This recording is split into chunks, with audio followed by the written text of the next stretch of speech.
Bonsoir, bonsoir, bonsoir, bonsoir, bonsoir. Ou bonjour si tu regardes cette vidéo à un autre moment.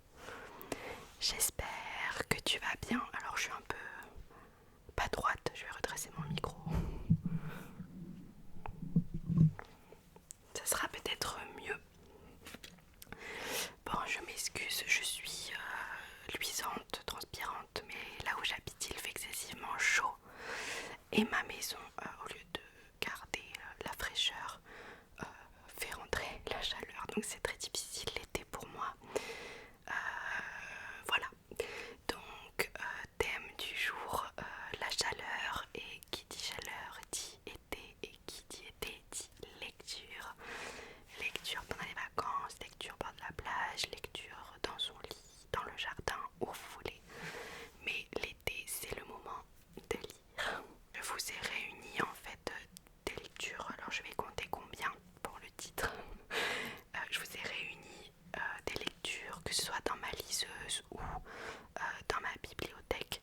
Et puis je vais vous lire les résumés, vous dire ce que j'en ai pensé. C'est que des lectures que j'ai adorées, puisque je ne me vois pas vous conseiller des choses que je n'ai pas aimées. Et puis si le cœur vous en dit, n'hésitez pas à aller dans la description, je vous mets les liens pour aller les acheter. Alors juste pour info, je mets un petit aparté, je vous avais dit dans l'onglet communauté que je vous avais filmé une vidéo qui devait paraître ce jour, donc jeudi, jour où je filme, vous la voyez pas jeudi la vidéo, mais et en fait, chose très bête, je n'ai pas fermé le logiciel de son, mon ordi a fait une mise à jour et j'ai perdu le son. Il me reste que le son de la vidéo parce que je filme avec mon téléphone et le micro est branché à mon ordinateur. Et voilà, c'est très dommage. D'ailleurs, s'il y en a certains qui ont un Blue Yeti classique et qui savent comment le brancher sur le téléphone, je suis preneuse. Bon, eh bien, on est parti pour la lecture. J'ai pas prévu d'ordre précis. Il y aura un petit peu de tous les genres, puisque je suis une lectrice de tout genre. Et puis après, vous ferez votre petit commerce. Dites-moi s'il y a des vidéos lecture sur un genre en particulier que vous aimeriez voir, des conseils sur un genre, ou alors genre je note les livres recommandés sur le BookTok, enfin des choses comme ça. C'est mes idées, hein, mais dites-moi celle que vous préférez. Je vais aussi bientôt commencer une série de shorts avec la vidéo, un livre par semaine. Il faut juste que j'arrive à savoir comment parler d'un livre en 60 secondes ou alors choisir un système. Voilà. Vous allez voir beaucoup de blessures sur mes mains et mes bras, c'est normal, j'ai manutentionné cette semaine. Alors, certains sont assez anciens, donc ils peuvent être un peu jaunis comme celui-ci. Je vais vous parler de Ceux qui voulaient voir la mer de Clarisse Sabar, qui est paru chez Charleston dans un premier temps et ensuite qui a été mis en poche chez Pocket. C'est la parfaite lecture d'été, si je peux me permettre. Déjà la couverture en dit long, elle est très jolie je trouve, elle décrit assez bien le roman. Je vais vous... Déjà je tourne en journée donc vous allez entendre des bruits de fond. Je vais vous lire le résumé comme d'habitude. Bon, j'ai dû faire une mini pause de 2 minutes, ce qui est agaçant puisque vous allez sûrement encore l'entendre. Vous allez sûrement peut-être l'entendre un tout petit peu encore. Il y avait un avion qui est passé, enfin je ne pense pas que ce soit un avion, plutôt un hélicoptère. La gendarmerie surveille les piscines non déclarées. Voilà. C'est très pénible, sachez-le. Donc, Clarisse Sabar, Ceux qui voulaient voir la mer. Je vous lis le résumé. Chaque jour, elle se tient là, sur son banc habituel. À quoi rêvent les vieilles dames? Celle-ci a beau être au crépuscule de sa vie, elle a pour prénom Aurore. Et pour peu que Lilou, mère célibataire, veuille bien l'interroger, elle vous dirait qui est la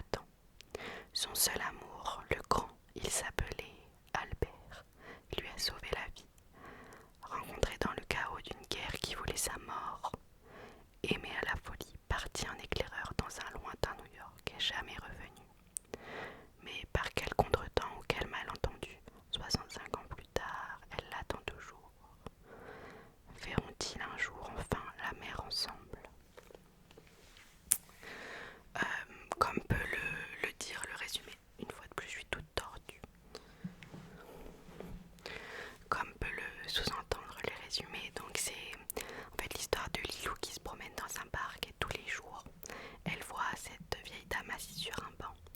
Et un jour, elle se demande pourquoi cette vieille femme est là tous les jours qu'elle vit. Et en fait, Aurore va lui parler. Et donc cette vieille femme lui raconte son histoire, l'histoire de cet homme qui l'a sauvé des nazis. Et alors qu'ils étaient si amoureux, ils ont été contraints de se séparer. Albert part à New York. Aurore reste en France. Ils se promettent de se retrouver. Et ils ne se revoient pas. Voilà, on découvre cette histoire qui est bouleversante, qui est très belle, qui est très humaine, qui est très facile à lire. Vraiment, c'est un très joli roman pour l'été. Et de l'autre côté, on suit l'histoire de Lilou, mère célibataire, qui va petit à petit retrouver l'amour. C'est vraiment très joli. C'est pas une romance, c'est vraiment un roman un roman. Hein. Voilà, avec ces thèmes de la guerre, du souvenir, de l'amour, de la reconstruction. Enfin, c'est vraiment très joli. Donc, si vous ne le connaissez pas, allez-y. J'ai lu que ce roman-là de Clarisse Sabar, mais il y en a beaucoup d'autres qui me tentent. Donc, je pense que je finirai par découvrir d'autres de ses œuvres. Voilà pour le premier, donc, ceux qui voulaient voir la mère de Clarisse Sabar. Très jolie, je l'adore.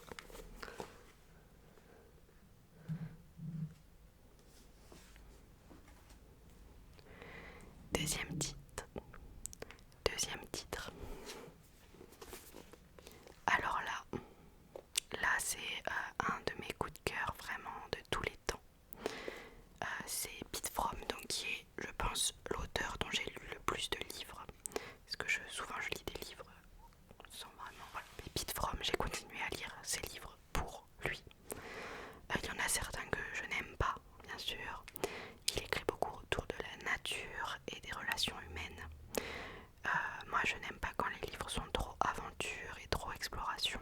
Donc, je n'ai pas lu cela, ou alors j'ai abandonné en cours de route. En revanche, ces histoires humaines sont juste génialissimes. Donc là, c'est Lucy in the Sky.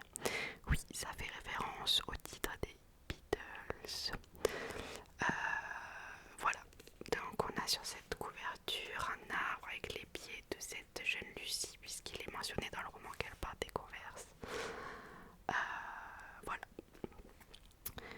C'est édité chez Gallmeister, donc qui est une maison d'édition qui publie, enfin qui est connue pour publier de très grands romans américains.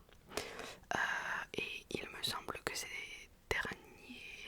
dernière année, elle a publié des romans qui ne sont pas que américains mais étrangers aussi. Voilà. Allez découvrir Gallmeister, c'est super et leurs couvertures sont toujours géniales. Voilà, c'était le moment librairie.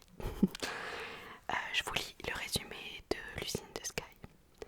Donc, Lucy Diamond, 14 ans, file à toute allure vers l'âge adulte. Prise entre l'urgence de vivre et la crainte de devoir abandonner ses manières de garçon manqué, Lucy se cherche et joue avec l'amour. Elle découvre par la même occasion que le mariage de ses parents n'est pas aussi solide qu'elle le croyait.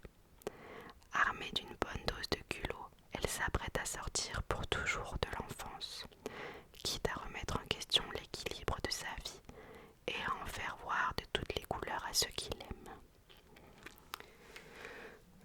Alors, c'est en fait un roman d'adolescence, un roman d'apprentissage. On suit Lucie, donc, qui au début du roman est naïve, innocente et, on va dire, toute mignonne. Enfin, vous voyez dans quel sens je voulais le dire, mais dans le sens où elle n'a pas d'expérience, donc elle a beaucoup d'espoir. Et petit à petit, elle va un petit peu aller de déception en déception, en découvrant finalement ce qu'est la vie.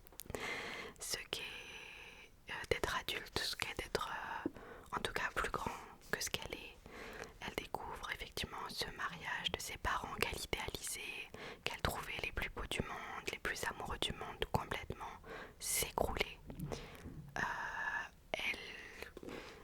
Elle découvre effectivement l'amour avec ces garçons qui ne sont pas forcément toujours recommandables ou très sympathiques. Elle a un rapport à sa mère qui devient plus conflictuel. Enfin vraiment c'est comment je passe de l'enfance à l'âge adulte de façon très humaine, très drôle. Lucie, elle est vraiment audacieuse, elle a vraiment du cran, du caractère. Moi c'est un personnage que j'ai beaucoup adoré parce que elle est plus dure que ce que j'ai pu être et j'ai adoré ça chez elle. C'est un très joli roman, c'est un très beau roman en fait, hein.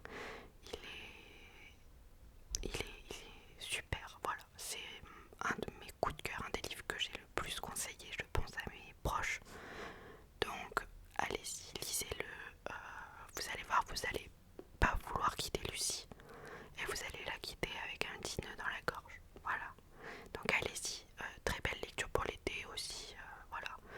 Moins facile bien sûr que le précédent, mais génialissime quand même. Je vais vous présenter aussi un autre de mes coups de cœur que je vends très très bien à la librairie, que je conseille beaucoup, que j'adore. Sachez que j'aime beaucoup les histoires de femmes, alors j'en lis moins maintenant, mais j'aime beaucoup ça. Et là, donc, c'est le livre de Marie Médénict qui s'appelle Madame Einstein, qui est publié chez 10-18, donc qui est un éditeur que j'adore, qui font des super trucs. Et en fait, tout simplement, c'est une biographie romancée. On va dire oui, une biographie romancée parce que tout n'est pas vrai. En fait, de Mileva Maric, qui était en fait la femme d'Albert Einstein. Donc je vous lis le résumé et après je vous donne mon avis. Donc, quand Mileva Mitza Maric, alors il y a des accents sur des lettres que je ne comprends pas, un accent sur le C, je ne sais pas comment on dit. Voilà. Franchit les portes de l'Institut Polytechnique de Zurich, tous les visages se tournent vers elle. En cet automne 1886, elle est la 5e femme à être admise dans cet établissement d'élite. Physicienne de génie et mathématicienne brillante, ses origines serbo-croates et sa jambe boiteuse lui valent les moqueries incessantes de ses camarades. Un seul semble lui être sympathique, un jeune homme étrange aux cheveux en bataille, également mis à l'écart du fait de sa religion juive, et qui se nomme Albert Einstein. Reconnaissant leur génie respectif, ils collaborent et tombent amoureux. Mais une fois mariés, Mitza apprend à ses dépens qu'il n'y a pas de place pour deux génies dans un même foyer. Déjà, c'est l'histoire de beaucoup de femmes de sciences. Et en tout cas, enfin, quand je dis de sciences, c'est pas de scientifique, mais de sciences, de savoir, d'avoir été mises dans l'ombre de leur mari ou de leur, de leur mari, de leur père, enfin, d'un homme en tout cas. Et donc, ce livre raconte donc l'histoire de Mileva Maric, plus tard Mileva Einstein. En fait, tout commence très bien. Elle rentre dans cette université, elle rencontre Albert Einstein, elle veut être focus sur ses études, mais malgré tout, elle tombe amoureuse de cet homme qui est très gentil avec elle, qui est délicat, qui est amoureux, qui fait d'elle son monde. Cependant, quelques petits détails lui font un peu douter, mais elle y va parce qu'elle l'aime. Donc ils réussissent ensemble leurs études, ils habitent ensemble, ils se marient, ils travaillent ensemble beaucoup et en fait quand vient le moment de nommer Mileva, elle s'aperçoit qu'elle n'est créditée dans aucun travail. Et donc petit à petit naît la frustration, puis vient les enfants, la maladie, puis le désamour, la haine, etc. C'est génialissime, c'est très facile à lire, c'est addictif. Moi je n'ai pas pu m'arrêter, je voulais savoir le destin de cette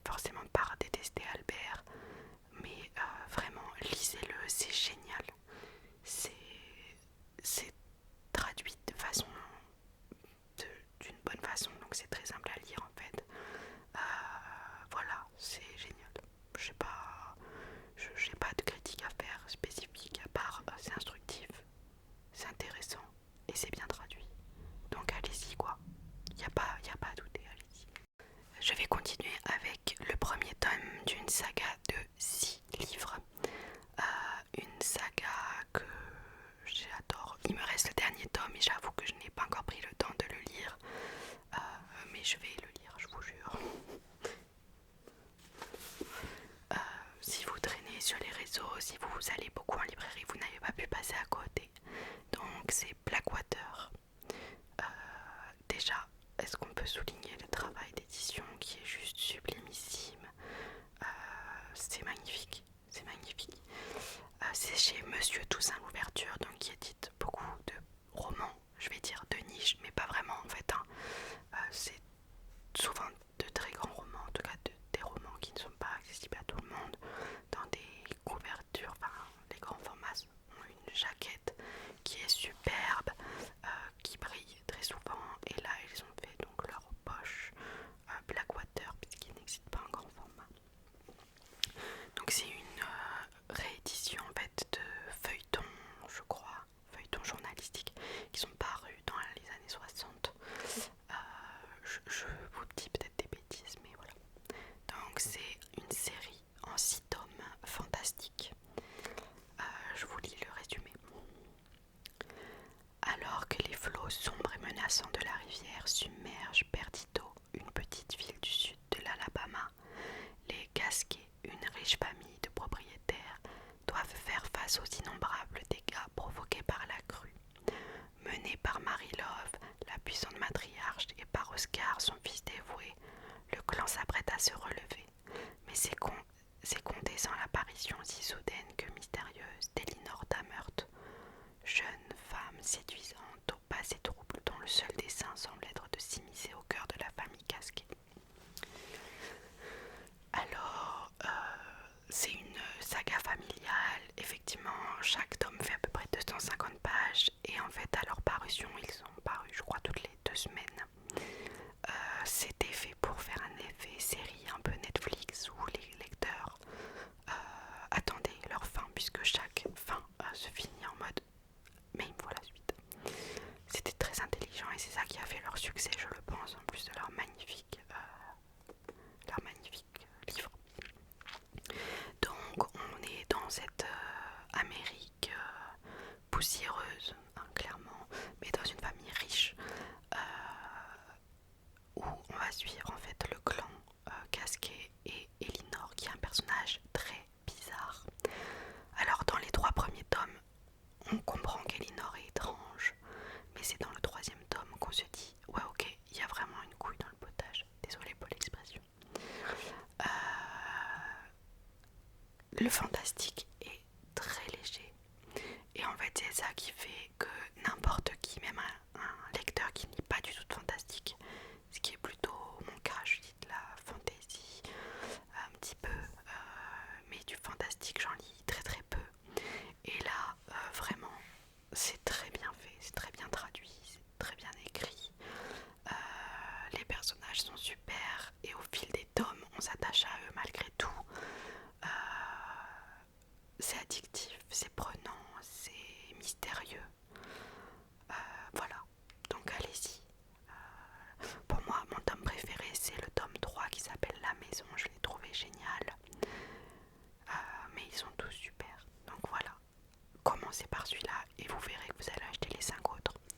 Plus ils ne sont pas excessifs, ils sont à 8,40 €. Je trouve que pour des poches aussi beaux, c'est vraiment pas cher. On a des poches beaucoup moins travaillées qui sont beaucoup plus chères. Voilà.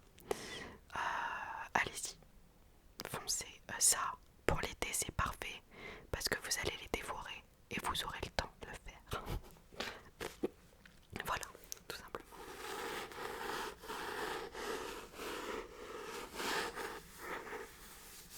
Regardez comme il est beau, j'adore. Bref. Alors là, je vais vous montrer le tome 2, mais je vous mets l'image du tome 1 juste ici. En fait, j'ai prêté le tome 1 à ma belle-sœur, mais pour moi, c'est obligé que ce soit une lecture d'été.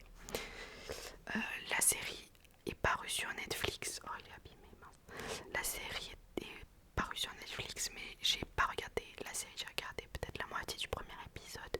Je trouve qu'on retrouve pas du tout l'atmosphère des livres. Donc c'est Armistice Maupin, les chroniques de San Francisco.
sujets. Enfin voilà, allez-y, tout simplement. Je vais maintenant vous proposer un polar. Je lis très peu de polars. Et en fait, quand j'en lis, j'aime pas quand il y a des enquêtes. J'aime beaucoup les thrillers domestiques notamment. Voilà. Et là, c'est vraiment un thriller. Donc, c'est un roman de la reine du polar, Karine Jebel, Juste une ombre. Toujours chez Pocket. Je l'avais lu pendant le confinement. Il fait 600 pages et je l'ai lu en une journée. Voilà, pour vous donner une idée. Je vous lis le résumé.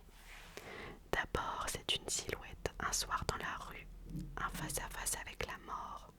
Ensuite, c'est une présence, le jour à tous les carrefours, la nuit à ton chevet. Impossible à saisir, à expliquer, à prouver. Bientôt une obsession qui ruine ta carrière, te sépare de tes amis, de ton amant, te rend folle et seule. Juste une ombre qui s'étend sur ta vie et s'en empare à jamais. Tu lui appartiens, il est déjà trop tard. Voilà pour vous donner une idée de l'atmosphère. C'est assez sombre. En fait, on suit cette femme qui un jour dans la rue se retrouve face à face avec ce monsieur. Elle ne sait pas qui c'est, mais voilà, elle pense que c'est juste entre guillemets une agression physique. Et en fait, petit à petit, elle se rend compte qu'elle le voit beaucoup, cet homme, et de plus en plus. Et en fait, ça va complètement la retourner son cerveau. Et très honnêtement, ça retourne le nôtre de cerveau.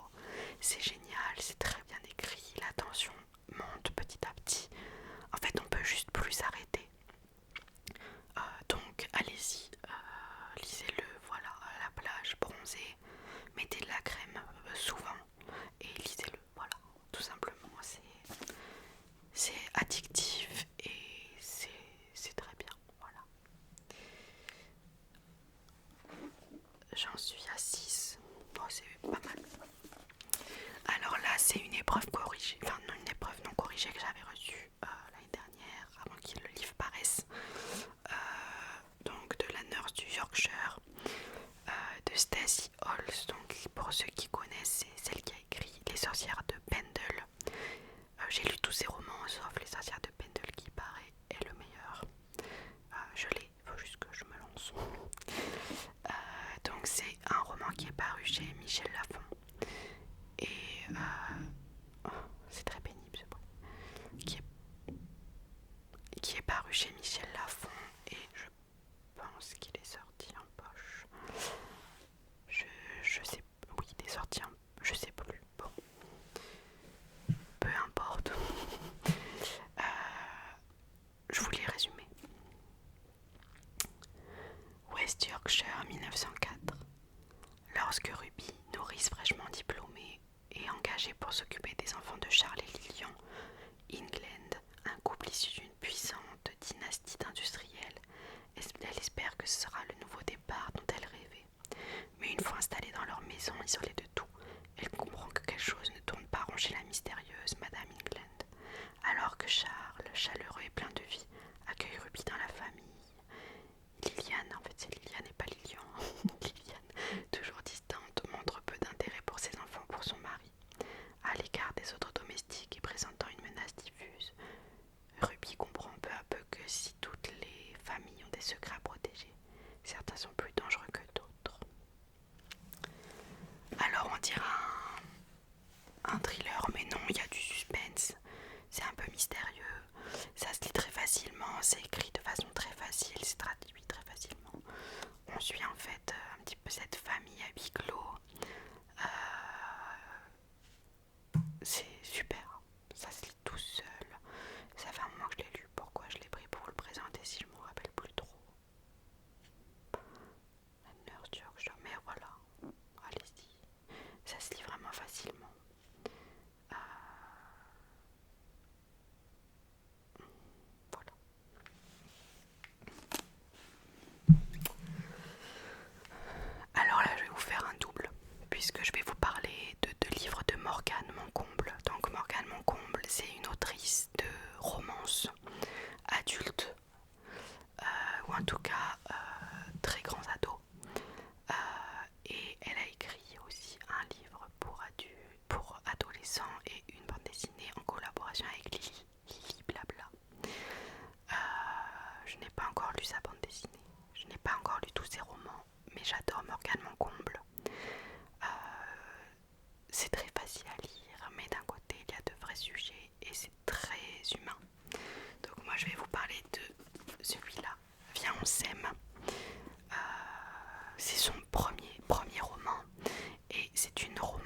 changer ce qui les unit, mais il sait que si Violette a besoin de lui, il répondra présent. Cela peut tout changer entre eux, mais c'est peut-être ce dont ils ont envie tous les deux. Ça, pour l'été, c'est parfait. C'est facile et c'est léger. En fait, Violette et Loane sont meilleurs amis. Ils sont très proches. Ils pensent qu'il n'y a aucune ambiguïté. Mais un jour, Violette demande à Loane d'être le premier, en fait, puisqu'elle a peur de paraître ridicule devant Clément. Clément, elle se rend compte qu'elle n'a pas forcément beaucoup confiance en lui, mais elle est bien avec lui quand même. Donc voilà, elle veut faire ce cadeau entre guillemets à Clément, mais d'abord elle veut demander à Loane de l'aider. La situation est un petit peu étrange. Bref, et en fait, bien sûr, arrive ce qui arrive. Loane et Violette se rendent compte qu'ils sont amoureux l'un de l'autre. Loane est pompier, c'est ça que j'ai apprécié, puisqu'en fait il y a ce monde des pompiers un petit peu en toile de fond. Quant à Violette, elle travaille dans la mode, et il y a aussi un petit peu ce côté-là, j'ai trouvé ça très intéressant. À côté de ça, il y a leurs deux amis. Il y a Violette et Loane qui habitent avec une autre fille, comment elle s'appelle, je sais plus, qui est en fait leur colocataire, qui a aussi une histoire très difficile, donc il y a aussi cette histoire-là en parallèle. Enfin, voilà, c'est vraiment léger, ça se lit facilement. D'un côté, on lit pas pour rien, une fois de plus. Donc allez-y, détendez-vous avec Morgane Moncomble, c'est la reine de la romance.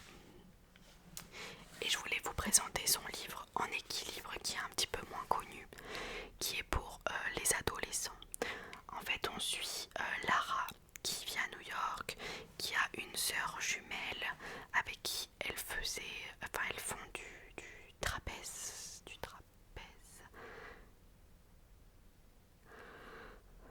enfin oui, elles font du cirque, du trapèze. En fait, Lara et sa sœur font de la voltige. Et en fait, un jour, la sœur de Lara annonce à Lara qu'elle arrête le cirque, qu'en fait, elle n'aime pas trop ça. Donc Lara va en fait devoir apprendre à faire ce qu'elle a fait avec sa sœur jumelle depuis toujours. Elle se rend compte que c'est pas si facile. Ça parle de santé mentale, ça parle de TOC, de dépression. Il y a aussi cette histoire d'amour donc avec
la mariée, elle fait que jouer aux jeux concours sur les réseaux sociaux et en fait elle gagne beaucoup de choses, donc elle a financé tout son mariage avec ses concours et bien sûr elle a financé quoi avec ses concours? Sa lune de miel. Sauf que en fait au mariage les fruits de mer sont avariés et les mariés sont malades et ils ne peuvent donc pas partir à la lune de miel qui n'est ni remboursable ni déplaçable. Bien sûr, que fait la mariée? Elle propose donc à sa sœur de partir et il faut absolument un marié, donc elle va partir avec le frère ou le meilleur ami du marié. Sauf que on n'oublie pas qu'ils se détestent et donc ils partent tous les deux dans cette lune de miel all inclusive où bien sûr c'est un grand lit pour deux, où il y a des activités à faire, etc. Il leur arrive des choses très cocasses comme croiser le patron en lune de miel. Donc bien sûr le patron, lui, il savait pas qu'elle est en voyage et il savait pas qu'elle est soi-disant mariée. Enfin voilà, il doit se faire passer pour un couple marié. C'est très drôle, c'est sexy bien sûr, mais c'est très drôle et ça se lit tout seul en fait. On veut trop savoir la suite. Il y a cette relation de ennemi to lover, c'est comme ça qu'on dit dans le jargon, qui se développe petit à petit et on devient complètement accro. J'avoue que j'étais un peu triste de les quitter. Voilà, ça pour le coup, c'est pour l'été à 3000%. Allez-y, lisez ça pour l'été. Et dites-moi en commentaire si vous l'avez lu ou si vous avez lu d'autres livres. Ça me ferait très plaisir d'avoir vos retours.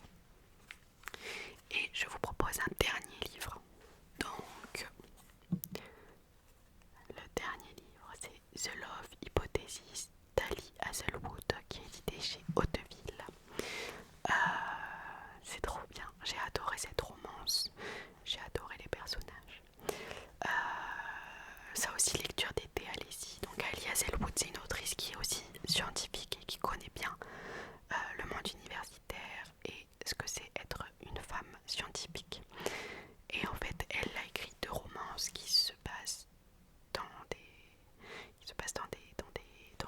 cadres d'université et de sciences. Et donc là, on suit Adam et Olive, qui sont deux scientifiques qui en fait ne s'aiment pas beaucoup au prime abord, mais ils vont faire semblant de sortir ensemble.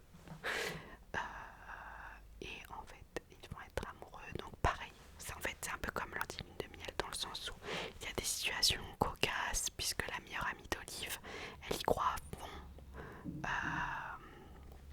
Elle y croit à fond. En fait, ce qui s'est passé pour qu'ils sortent ensemble, c'est que Olive a embrassé Adam de façon très précipitée car il y avait sa meilleure amie dans le coin et que voilà, je vous raconte pas tout non plus. Et donc sa meilleure amie a cru elle a fait croire à sa meilleure amie qu'elle sortait avec ce Adam qui est en fait un professeur. Et en fait la meilleure amie les met dans des situations pas possibles. Elle force Olive à mettre de la crème solaire à Adam pendant une sortie étudiante alors qu'ils sortent pas du tout ensemble. Que des choses comme ça. Et c'est génialissime. Les personnages sont super drôles et attachants. Olive, elle est maladroite au possible et très mignonne et très drôle malgré elle. Et Adam, il est charismatique et je crois que c'est le personnage dont j'ai le plus été amoureuse dans ma vie.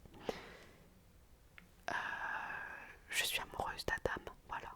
Sachez qu'il a été inspiré, je crois, de Kylo Ren, enfin celui qui fait Kylo Ren là. Je dis pas de bêtises, je suis pas sûre.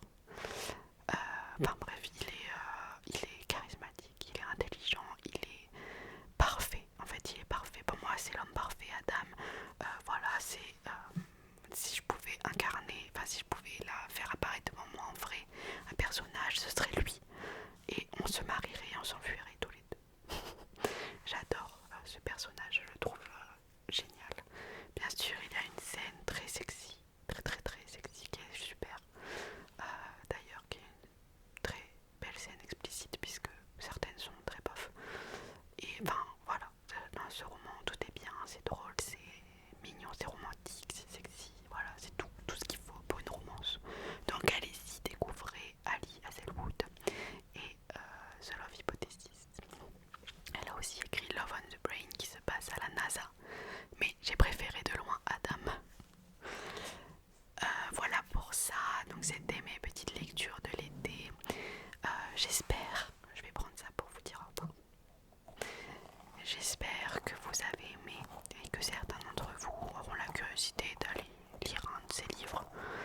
Si vous en avez déjà lu, dites-le moi en commentaire. Si vous comptez en lire un, dites-le moi aussi.